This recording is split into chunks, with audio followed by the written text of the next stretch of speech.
Good morning everyone. Morning Blessing kali ini kita akan meneruskan serial Renewing Your Mind.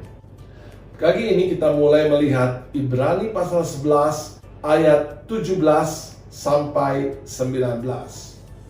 Karena iman, maka Abraham tak kala ia dicobai mempersembahkan Ishak, ia yang telah menerima janji itu rela mempersembahkan anaknya yang tunggal, walaupun kepadanya telah dikatakan, keturunan yang berasal dari Ishaklah yang akan disebut keturunanmu. Karena ia berpikir bahwa Allah berkuasa membangkitkan orang-orang sekalipun dari antara orang mati, dan dari sanalah ia seakan-akan telah menerimanya kembali. Mengelola pikiran menjadi bagian yang penting dalam kehidupan pengiringan kita kepada Tuhan. Dari kisah tentang Abraham ketika dia diuji imannya untuk mempersembahkan anaknya yang tunggal itu, dan ia rela mempersembahkan anaknya.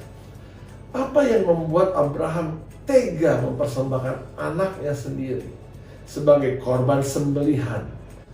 Abraham membawa Ishak naik ke bukit. Dalam perjalanan, Ishak bertanya kepada Abraham, "Bapa, di sini sudah ada kayu, di sini sudah ada api. Di manakah korban bakaran?" Dan dengan lantang Abraham menjawab, "Jehovah Jireh, Allah mengadakan dari tidak ada menjadi ada." Mengapa Abraham bisa mengucapkan kalimat seperti ini? Dan jelas kalau kita baca dalam Kejadian 22, Abraham membuat mezbah dan meletakkan Ishak di atas mezbah, mengikat tangan dan kakinya, dan mengambil pisau untuk menyembelih Ishak. Namun kita tahu ceritanya. Tuhan berkata bahwa sesungguhnya Tuhan telah mengetahui Abraham setia. Tapi poin yang ingin saya ajak saudara lihat saat ini adalah apa yang membuat Abraham tega mempersembahkan anaknya. Ya benar dia taat, ya benar dia setia, ya benar dia tunduk dan taat dengan segala yang Tuhan inginkan. Tapi sebenarnya apa yang dilakukan oleh Abraham bukanlah hal yang mudah.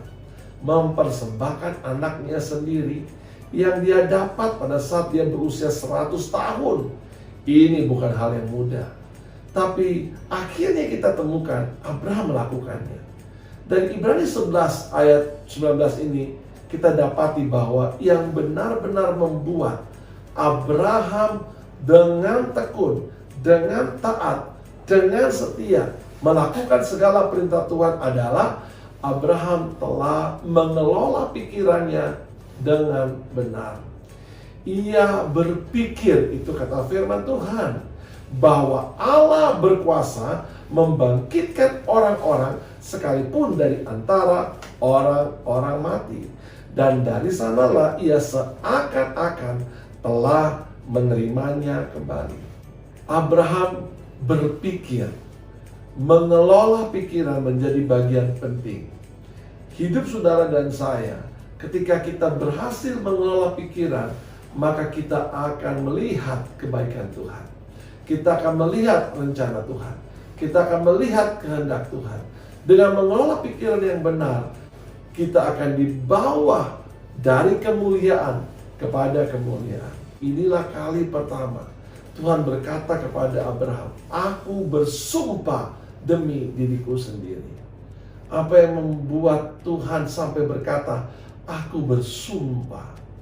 Jawabannya sederhana. Karena Abraham telah menemukan kehendak Tuhan yang sempurna. Pastikan pikiran kita dikelola dengan baik. Kenapa pikiran kita harus dikelola? Hal yang pertama, ini pelajaran yang pertama pada pagi hari ini. Kita perlu mengelola pikiran kita karena sebenarnya kita akan menjadi seperti yang kita pikirkan. Abraham menjadi bapa orang percaya. Karena apa? Karena ia berpikir bahwa bagi Allah tidak ada yang mustahil. Sekalipun anaknya mati, dia yakin Allah sanggup membangkitkan anaknya yang mati. Saudara, kita perlu mengelola pikiran dengan yang baik. Karena alasan yang pertama, apa yang kita pikirkan, begitulah kita. Apa yang ada di pikiranmu hari ini, itulah hidup saudara dan saya. Kalau yang saudara pikirkan kemarahan, kebencian, saudara akan menjadi pemarah. Saudara akan menjadi pendendam. Karena sebenarnya yang di pikiran saudara adalah kemarahan, kekecewaan. Sehingga saudara menjadi seorang yang suka mendendam. Saudara nggak senang kalau saudara belum melihat orang yang saudara benci itu hancur, jatuh, gagal. Apakah itu yang diinginkan Tuhan? Tidak. Pastikan kita terbebas dari hal-hal yang tidak berguna, tidak berkenan di hati Tuhan. Karena ketika kita membiarkan pikiran kita dipenuhi oleh hal-hal yang tidak berguna dan tidak berkenan, maka akhirnya kita menjadi orang yang tidak berguna dan tidak berkenan. Dia biarkan pikirannya dikuasai oleh yang ilahi, dikuasai oleh kebenaran, dikuasai bahwa bagi Tuhan tidak ada yang mustahil. Kepintaran kita mengelola pikiran dengan baik membuat kita menjadi pribadi yang lebih baik. Tapi kegagalan kita mengelola pikiran maka akan membuat kita menjadi pribadi yang gagal, terpuruk, dan tak bernilai sama sekali. Selamat pagi buat kita semua. Selamat menikmati berkat yang baru. Tuhan memberkati. Amin.